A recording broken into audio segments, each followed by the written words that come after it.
First of all, I want to thank the VFW for allowing us to be here today. This would not have happened. These people really came through for us. They've been extremely accommodating and very nice, and they've really just been very wonderful to work with. There's not a single problem with them. I'm glad we had it here rather than at the DoubleTree, to be totally honest with you. It's just been really great. And of course, we have to thank our sponsors. Redonkulous.com, who made this happen, who was very, very instrumental in making this happen. Been a great supporter there, Redonkulous.com. Of course, the Honey Badger Brigade, who have joined us today. Please give them a big hand. They're just a great addition to the men's rights movement. They really are wonderful people. They've just done incredible work. And of course, Erin Clary, who's not with us today. Is Erin with us? No. He's not with us today, but he was also a sponsor. Please think about buying one of his books. And of course, Bachelor Pad Economics. Buy that book. Gotten great reviews. I haven't read it yet, but it's gotten great reviews. And he's a wonderful thinker, wonderful guy. And he, of course, he contributed to this. And I just want to say before we get started, I don't think anybody here is lost on the enormity of the historical significance of what has happened today and yesterday and what's going to happen tomorrow. We're making history here, and everybody's here because they want to be here, and everybody that's here has made a sacrifice to be here. It's not like anybody's got their company paying for it. It's not like somebody's got their school paying for it. The people who are here, the people who are sitting next to you right now, are a special breed of people just like you. And now is our time. Right now, we're having dinner right now. Now is our time to break bread together and to get to know each other and to build contact with each other in a way that we've never been able to do before or haven't done before. And let's make this the first of many, many more occasions when we and people like us get together and have fun and talk about the future. So with that, I'd like to invite Commander Tim up. Is he here? Oh, okay. I'll stretch it out. I'll stretch it out. Okay, let's see here. Oh, I'm sorry. I'm sorry. I thought that he was ready. I'm sorry. I should have talked with you first. He's on his way. He's on his way? Okay. Anyway, now I'm going to have to improvise. Okay. Anyway. Oh, okay. I'm going to talk about the speakers now. The speakers, definitely. We've had an incredible list of speakers joining us today. I mean, I cannot believe that we got the powerhouse of speakers that we've had come with us today. And please extend your thanks again in thanking them for being here and they're joining us here. So, another thing, I want to bring this up. Please take the opportunity. I know that we all came with our own. I'm sorry, let me push it back. I know that we all came with our own groups and everything, and that I really want to hang out as much as I can with James because I just met him for the first time yesterday. But take this opportunity to talk with people maybe that you've never talked to before, or never had a Skype conversation with, someone that you're a stranger with, because that's very important to mingle. And again, this is what events like this are for. Is Commander Tim here yet? I'm running out of stuff to say. Okay. Oh, he is? Darn the car show. Oh, and by the way, I'm going to go check out the car show if they're still around after, because that Barracuda was really cool, man. That was really cool. But anyway, I guess we'll wait until Commander Tim comes, and maybe after the dinner we'll do that. Okay, so everyone, please enjoy your meal. Thank you very much. Commander of the VFW post here, please everybody give him a big hand. Very, very important. Again, please. Thank you. Absolutely. Come on. Commander Tim, we have something very special to give to this VFW post. Paul, you would come forward, please. Paul, do you have any remarks for Tim? Just that the appreciation Bob has already expressed for the commander, And I want to take the opportunity to let everybody know that A Voice for Men will be donating an additional $2,000 to this VFW post for their standing by us and to help veterans who come here.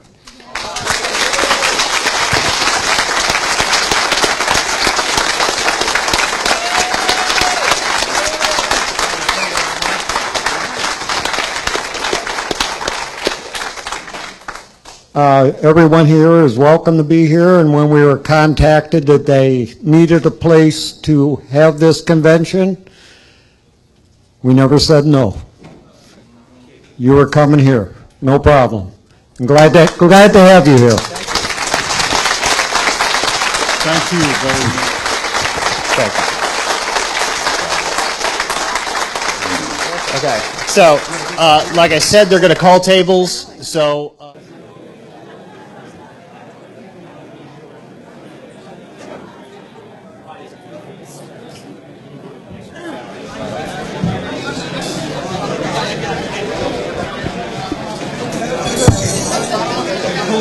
sorry about that, buddy.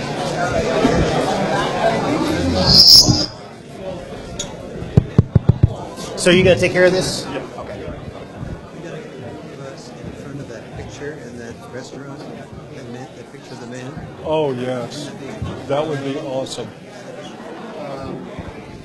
Step on up, please. Yes. Oh, yeah. Okay. Are you ready? Ladies and gentlemen. Yes. Ladies and gentlemen, can I get your attention for a moment, please?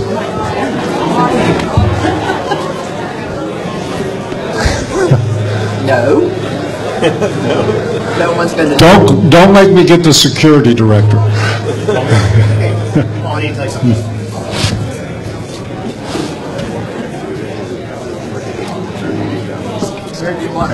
Okay, great. Ladies and gentlemen, can I get your attention for just a moment, please? A little special occasion here that we would like you all to see, and we're sure you're going to enjoy. Dean Esme, Operations Manager for A Voice for Men.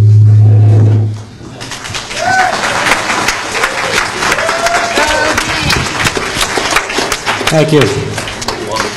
It is said that all idols have feet of clay.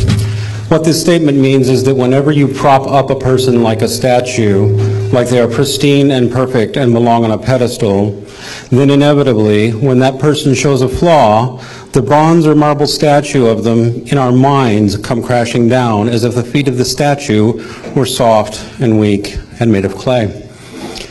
When we see a person whom we idolize and we find a flaw in them, suddenly we are shocked.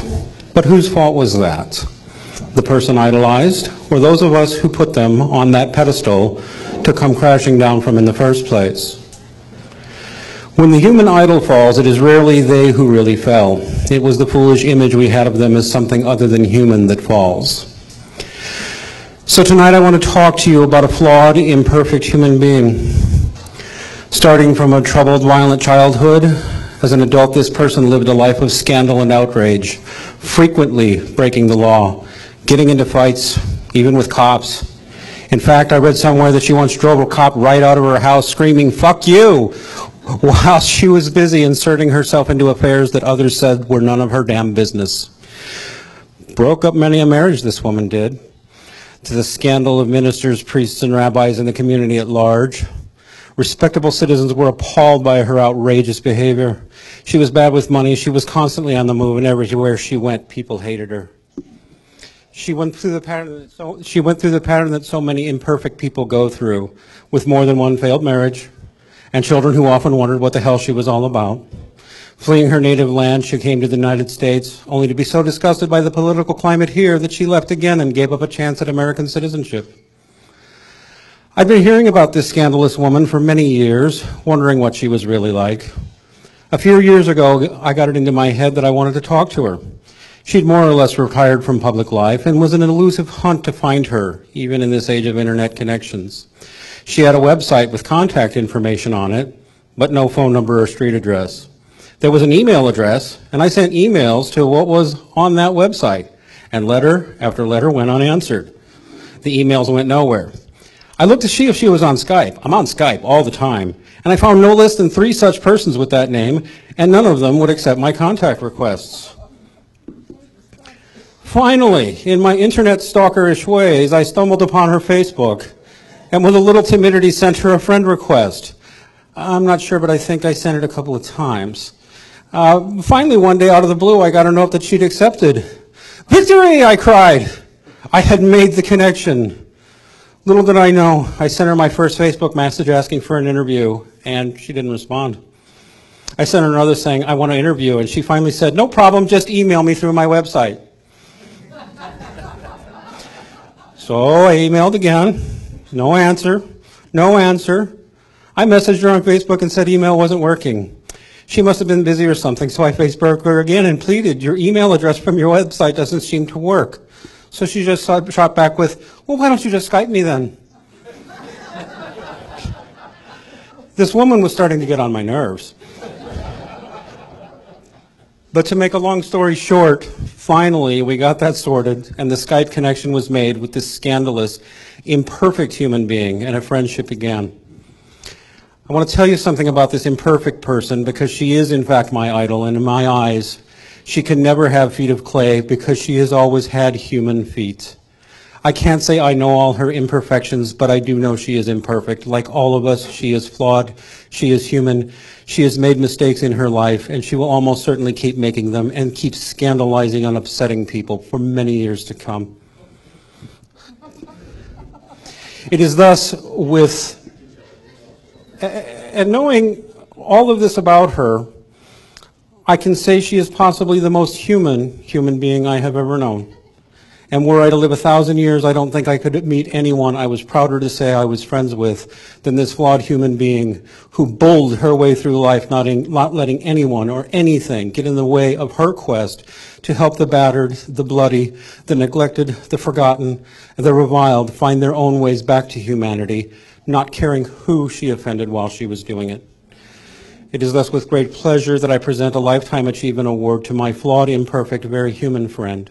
And with her permission, we will give out this same award every year in her name, with her to be the first recipient. Regardless of that, I want to present this award for a lifetime of achievement and dedication to shedding light on the bane of family violence, for the single-handed forging of the women's shelter movement in 1971, and for conducting years of invaluable research and education, for standing by the truth, alone and in the face of hatred, ignorance, and ideological corruption, for educating and inspiring so many to push forward with evidence-based advocacy, and for decades of unyielding compassion for those on the margins of a society led astray, for showing equal compassion to men and boys and refusing ever to cooperate in demonizing them, for the continued struggle to bring about changes desperately needed, ensuring domestic violence concerns are inclusive of men as well as women, and particularly children, and for, against all odds, keeping the truth alive long enough to bring it to those who might listen and carry it forward. I would like to present this Lifetime Achievement Award to a Voice for Men's editor-at-large and advisor on domestic violence policy, my friend, Erin Pitsey.